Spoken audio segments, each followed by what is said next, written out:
Hello everyone, welcome to the channel. My name is Alexi and this is Soto-Tek. In this video, I'm going to compare the Samsung Galaxy Note 9 versus the Samsung Galaxy Note 10 Lite. I'm going to go through all the specs, give you my own opinion regarding certain things, and also take this opportunity to have a little bit of a rant at Samsung for some of the decisions taken in recent years. Of course, this will all be my personal opinion that could well be very different from yours, so feel free to comment about it in the comment section below. Let's start with the days of release. The Galaxy Note 9 was released in August 2018, almost 2 years ago, and the Galaxy Note 10 Lite in January this year, 2020. Next, screen size, type and resolution. The Galaxy Note 9 has a 6.4 inches Super AMOLED screen with a resolution of 1440 by 2960 pixels and a 516 ppi density. The Galaxy Note 10 Lite has a 6.7 inches also Super AMOLED screen with a resolution of 1080 by 2400 and a 394 ppi density. The Galaxy Note 9 has an uninterrupted screen with two bezels, top and bottom.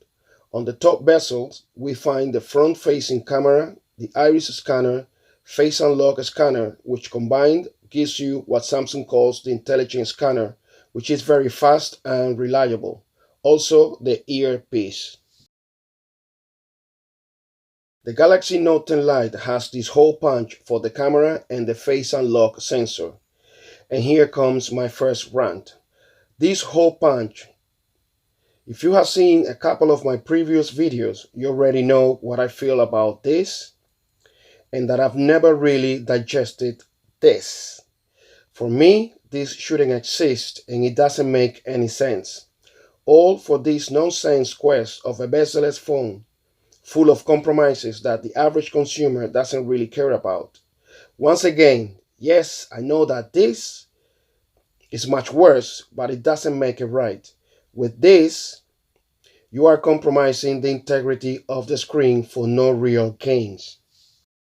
So when you hide this hole punch, this is what you get.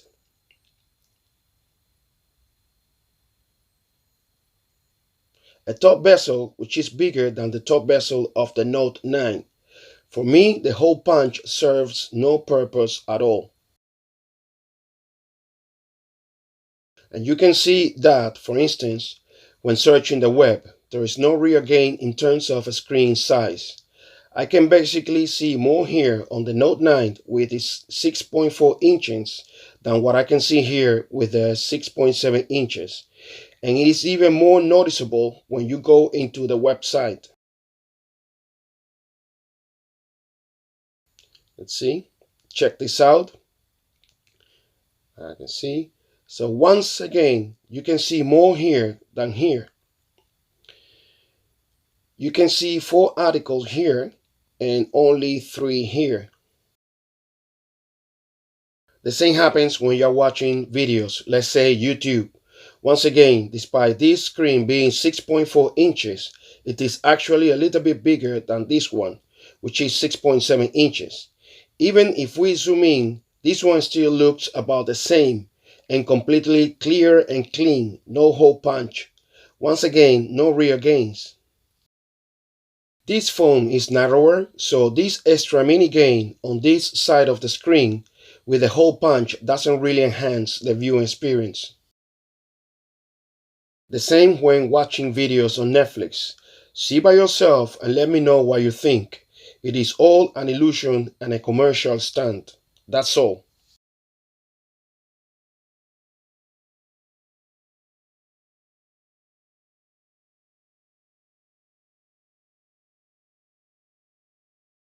I'm just shocked and disappointed to see and hear so many of tech reviewers, many of whom I really admire, just ignoring or downplaying this, some even praising it. Seriously, Samsung should have gone for something like this, with an even thinner top bezel and kept all the necessary sensors like on the Note 9, or even add 3D face unlock, plus maybe another ultra-wide selfie lens, and leave a clear and clean screen with zero disruption, not even this silly hole punch. Fortunately, at least Samsung got rid of this pill shade cutout on the screen, which is even more annoying. Anyway, let me know what you think in the comments down below. Okay, let's talk about dimensions. The Galaxy Note 9 has a height of 161.3 millimeters, a width of 76.4 millimeters, and a thickness of 8.8 millimeters, and it weighs 201 grams. The Galaxy Note 10 Lite is a little bit taller with 163.7 millimeters height. It is narrower with a width of 76.1 millimeters and a thickness of 8.7 millimeters, and it weighs 199 grams. I would have preferred the Galaxy Note 10 Lite to be as wide as the Note 9. Now build quality. The Galaxy Note 9 is made of glass back and aluminum frames with curved edges, back and front. And the Galaxy Note 10 Lite is made of plastic back and aluminum frames with a flat screen and curved back. They both feel basically about the same. I don't buy into this nonsense that glass is more premium when it is actually more fragile. This one has far more chances to survive a drop, so it's more durable. Anyway, I always use a case, mainly to protect the camera lenses. At the bottom, you can find the headphone jack on both of them, which I still value and I really appreciate. The USB Type-C charging port and the speakers next to the S Pen slot, which in the case of the Note 9 works together with the earpiece for stereo sound. It's not the case for the Note 10 Lite, which is just a single firing speaker. The position of the volume keys in the case of the Galaxy Note 9 here on the left, in the case of the Note 10 Lite here on the right, which I would have preferred on the left. The power button is on the right on both phones. Software updates. Both phones are on the latest ecosystem and Samsung's update. They are on Android 10 with Samsung's One UI 2.1 on top, which is excellent, especially for the Galaxy Note 9 in 2020.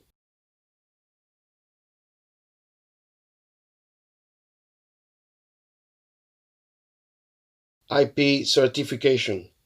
The Galaxy Note 9 is IP68 water and dust resistant. The Galaxy Note 10 Lite is not officially water and dust resistant certified, and as I have said in previous videos, apparently it can withhold some splashes of water without getting damaged, but once again, I wouldn't risk it. Next, unlocking methods. The Galaxy Note 9 has few unlocking methods. It has the 2D face unlock, the iris scanner, which combined form the intelligent scanner. It has the pattern, the password, the PIN number, and at the back, the capacitive fingerprint reader.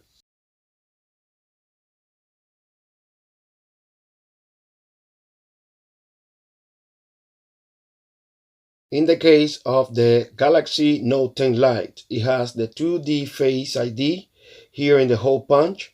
It has the pattern, it has the PIN number, the password, plus the in-display fingerprint reader. Next, the battery size and charging capacity. The Galaxy Note 9 has a 4000 milliamp battery capacity. It has wireless charging, and it also comes with 15 watts fast charging. The Galaxy Note 10 Lite has a 4500 milliamp battery capacity. It doesn't come with wireless charging, but it comes with 25 watts fast charging. Now let's talk about internal memory and RAM. In the case of the Galaxy Note 9, it comes with two configurations, 128GB of internal memory with 6GB of RAM, and 512GB of internal memory with 8GB of RAM. Now, in the case of the Galaxy Note 10 Lite, it comes with 128GB of internal memory and 6 or 8 GB of RAM. They both come with microSD card to expand the internal memory to up to 1 TB. Obviously, as part of the Galaxy Note series, they both come with the mighty S Pen. Both S Pens have exactly the same features. You can use both as remote control to take pictures and record videos. I won't talk now about all the features of the S Pen not to make this video too long, but you can check out the video where I compared the Galaxy Note 10 Lite with the iPhone 11. In that video, I mentioned 5 features, but there are more. I just want to mention something I would like to complain about, another rant, and it is related to the screen write feature of the S Pen. Back in the days when you activated screen write like here on my Galaxy Tab S4, still on Android 9, you can use the whole screen to take notes or draw, as you can see. But now it shrinks and you have less space to write or draw. I don't like that, especially on the phones, and I hope Samsung fixes this in the near future.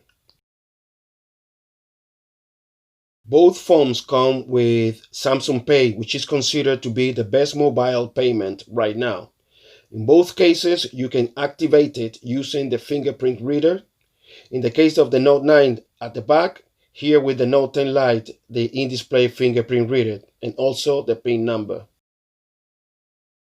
Let's talk about the cameras. The Galaxy Note 9 has 2 camera lenses at the back, the main lens and a telephoto lens. Both has 12 megapixel and comes with optical image stabilization. You can record videos in 1080p and 4K. Photos and videos are very good with lots of details and good dynamic range. The selfie camera has 8 megapixel and there is also a 2 megapixel dedicated iris scanner lens. No 4K recording video, only at 1440 resolution, 30 frames per second.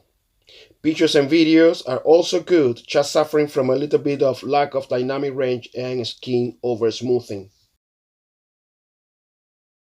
In the case of the Galaxy Note 10 Lite, it comes with 3 camera lenses, the main, the telephoto and the ultra-wide lens. All 3 have 12 megapixel, but only the main and the telephoto lenses come with optical image stabilization. You can record videos at 1080p and 4K, more info on the screen. Pictures and videos are great with plenty of details and excellent dynamic range.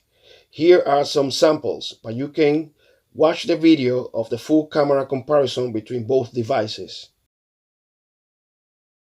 The selfie camera has 32 megapixel. You can also record videos at 1080p and 4K. Check out the camera comparison video. One thing I would have liked to see on the Galaxy Note 10 Lite is the photo editing capabilities you can find on the Note 9. It is more limited on the Note 10 Lite. For instance, there is no advanced settings that would allow you to edit the pictures even more, like adding extra sharpness, for example. Here with this icon, VLC, which is great and I use sometimes. However, there is something on the Galaxy Note 10 Lite you cannot do with the Note 9, and it is the possibility of adding watermarks to pictures, something I wouldn't use all the time, but it would be good to have. Another feature I really love on the Galaxy Note 9 that Samsung has also sadly removed recently, and that the Galaxy Note 10 Lite doesn't have, is the heart rate monitor to measure your blood pressure. I can tell you it is very accurate. I have compared it to my GPS equipment twice and it is good. Maybe 1-2 points more or less difference. You can also measure your stress level using this sensor. Processor and performance. The Galaxy Note 9 is powered by the Exynos 9810 in some markets and the Snapdragon 845 in some others. In terms of performance, it has been very good, no issues whatsoever, either searching the web, watching videos, or gaming. No overheating either. The same goes to the Galaxy Note 10 Lite in the time I've had it. I don't think you should have any concerns about the performance of either of these two phones. To conclude the video, which one would you choose? Well, it all depends on what's more important for you. If you are into the glass is more premium mentality, plus you care about things like wireless charging, official water and dust resistance, and you also prefer curved screen at the front, also a clear and a clean uninterrupted screen with no notches or hole punches of any kind, plus the heart rate monitor, then the Note 9. Now, if you care more about the camera quality, then the Note 10 Lite is for you. It is slightly better, especially the selfie camera. Plus, it has an extra camera lens at the back, which is ultra wide. Also, it has a flat screen if you are one of those who doesn't really like curved screens. Thanks for watching this video. I hope you enjoyed it. I would really appreciate if you subscribe to the channel, and don't forget to hit the bell icon so you get the notifications of future videos. Also follow me on Instagram, Soto-Tek 2020. Until the next one, hasta la vista.